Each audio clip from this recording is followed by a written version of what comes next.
I let my hand wander straight past the Waitrose own brand until I came to Durex, the good old, solid, middle-of-the-road condom, the plain Jane of Johnny's, the kind of condom you'd imagine a coal miner would wear for the hard-grafting man.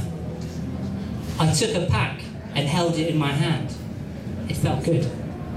I put it in my pocket and did my walk up and down the ladies' bathroom accessories aisle. It felt comfortable. I showed it to a couple of young lady professionals who walked past. I got smiles. I had found my brand, and I knew that from that day onwards, I would be a Durex man till I die. But, like the colours of the rainbow, the variety of Durex is both beautiful and mesmerising. By chance, I had taken a pack of the extra safe. If there's one thing I've learned about women, and that is, they like a bad boy. They like someone who rides motorbikes, goes free running, and reads Daily Sport.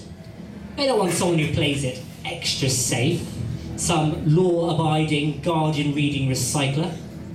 And I wasn't about to fall into this trap by buying the wrong type of condom. So wanting to show her that I was one crazy mofo and that she was in for the night of her life, I reached for the most daring variety of Durex available.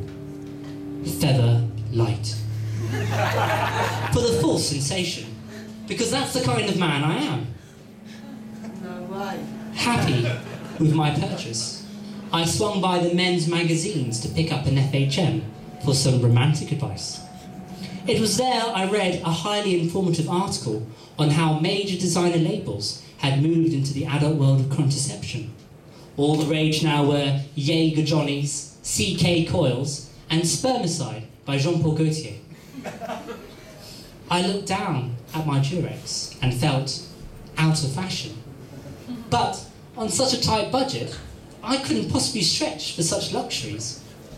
Fortunately, however, with nothing to do on a Monday, I had watched a programme that starred Gok Kwan, where he had taken some simple high street garments and, with a bit of self-customisation, had turned them into catwalk contenders. I felt inspired and continued my shop, picking up the necessaries. At this point, I would like to say that there is an inequitable focus on women's preparation for dates. It's almost as if women undergo this long, lengthy process, like the transition from a cocoon to a butterfly, whereas men just put on a clean shirt and turn up.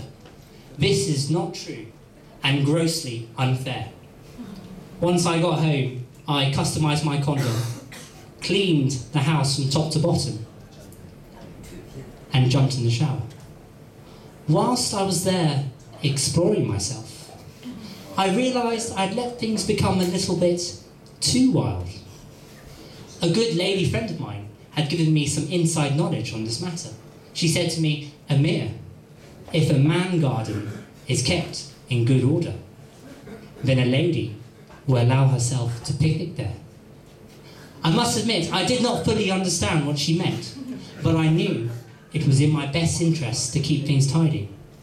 So in true hairdresser fashion, using a couple of fingers, I measured out a couple of inches, and with a pair of scissors in the other, I removed the excess length. Looking down upon my works, what was once wild and unkept had now become more professional and businesslike. The words "extra safe" echoed in my mind. This was not good enough. So, using my fingers again, I measured out another couple of inches and removed the excess length. Looking down upon myself, I was now sporting more of a crew cut. I ran my fingers through my hair. It felt prickly to the touch. I imagined my lady doing the same and retracting. This would not do. I had to go one step further. I had to go all the way. So I did the unthinkable. Using one hand to pull tightly until all was taut, and with my shaving razor in the other, I applied it to that area until all was bare. Looking down upon my smoothness playfully reminded me of my youth. And after significant moisturisation, I felt ready. I'm happy to say my date went as intended. By later that evening, she was naked and waiting for me on my bed. I had popped to the bathroom to slip on and zip up my customised condom. I took a bath towel and wrapped it around my waist.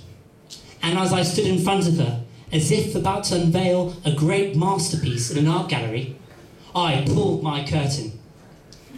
The look on her face was one of great surprise, and no doubt, admiration. By simply using a few gold stars, some silver glitter, and a cheap accessory from H&M, as well as strategically placing 2 small mirrors. Well, they seem to make my lounge look bigger.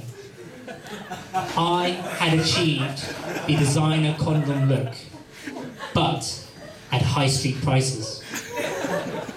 It must have been quite dazzling to her, because she refused to proceed any further, surely not wanting to spoil such a unique piece. And she also probably left. And from judging from the plainness of her own efforts, I can only imagine it was out of embarrassment. But that was then. By looking at me, many of you here wouldn't be so surprised to learn that I'm no longer a single man. No. I have a girlfriend and... I have a girlfriend now. In fact, she's now my wife. Her name's Angie. I remember the first time I saw her. I popped down to the local library in town, which had been beautifully converted into Wetherspoons. And I saw her standing there, propped up against the old help desk turn bar, drinking a Carver Spritzer. And we just hit it off. It was like magic. She knows all the things I like and all the things I dislike. It's scary.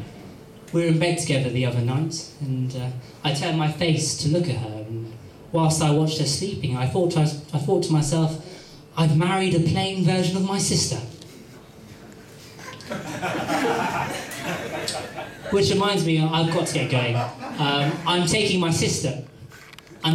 my wife, to see the new Almodovar movie. Thank you.